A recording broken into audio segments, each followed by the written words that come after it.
Welcome to Curious Minds, the podcast that explores the fascinating questions behind our everyday emotions and experiences. I'm your host, Amanda. And I'm Brian. It's great to be with you. Today, we're diving into an emotion that every single one of us has felt, but few of us truly understand: jealousy. That's right. And to get us started, let's paint a picture.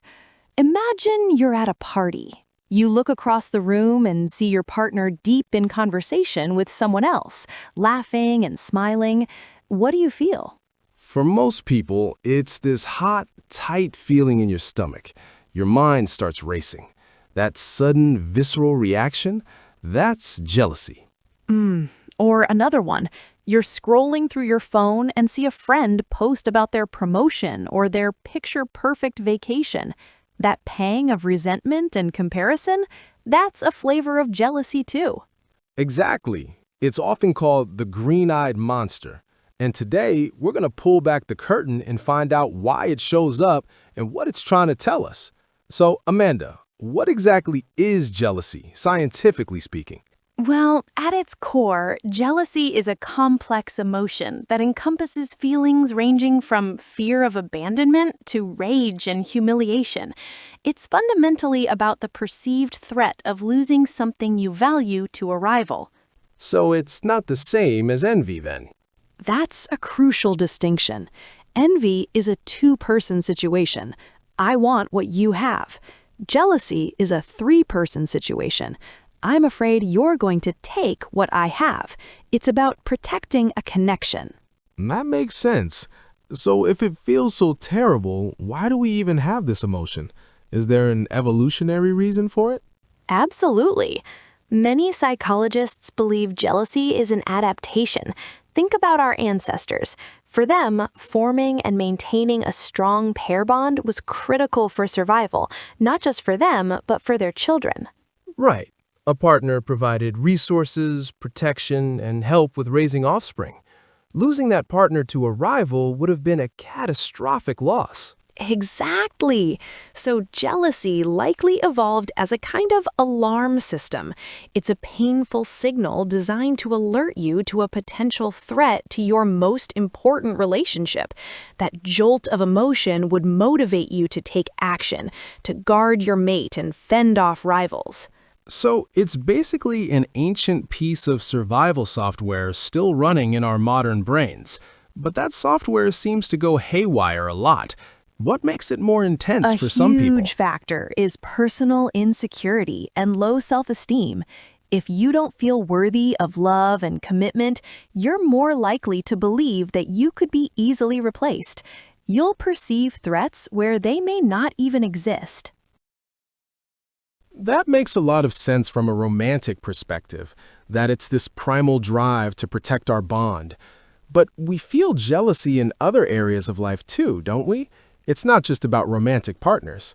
Absolutely. While romantic jealousy is the most studied and probably the most intense form for many, we experience it across all sorts of relationships. We see it in close friendships, within families, sibling rivalry is a classic example, and of course, in the workplace. That makes sense. And today, we have this massive engine for insecurity, social media. We're constantly comparing our real lives to everyone else's curated highlight reels. Oh, it's a huge amplifier. You see carefully selected photos of perfect couples on amazing trips, and it can plant a seed of doubt about your own relationship. That constant comparison is fuel for the fire of jealousy. Professional jealousy can be a huge issue. You see a colleague get the promotion you were hoping for or get praised for a project you also worked hard on, and that same green-eyed monster can definitely show up. So, with all that in mind, can jealousy ever be healthy, or is it always a destructive force? That's the million-dollar question. In mild forms, it can be a positive signal. A little twinge of jealousy can act as a wake-up call, reminding you not to take your partner for granted and to appreciate what you have. Right, a nudge to invest more in the relationship. Exactly. but it becomes unhealthy and toxic when it turns into controlling behaviors, when that fear leads you to check your partner's phone, dictate who they can see, or constantly question their whereabouts. That's when it crosses a line. That's when it goes from a feeling to a destructive action. So, for our listeners who might be struggling with this, what are some practical ways to handle jealousy when it pops up? The first step is to simply acknowledge it without judgment. Instead of beating yourself up, just say, "I'm feeling jealous right now." Naming the emotion takes away some of its power. Just recognizing it. Second, get curious about the root of the feeling. Ask yourself, what is the specific fear here? Is it a fear of being abandoned? A feeling of inadequacy? Digging deeper can reveal what's really going on. And I imagine communication is key. It's everything, but it's about how you communicate. Instead of an accusation like, "Why were you flirting?" try expressing your feeling using an I statement.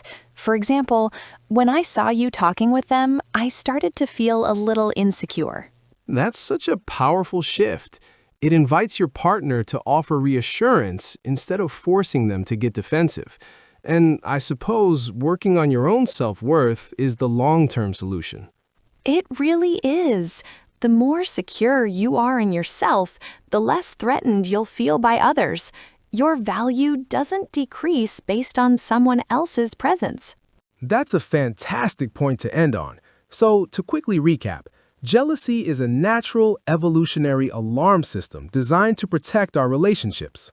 Well, that's all the time we have for today on Curious Minds. We hope this has helped you understand the green-eyed monster a little better. Thanks so much for listening. Join us next time as we get curious about another part of the human experience. Until then, take care.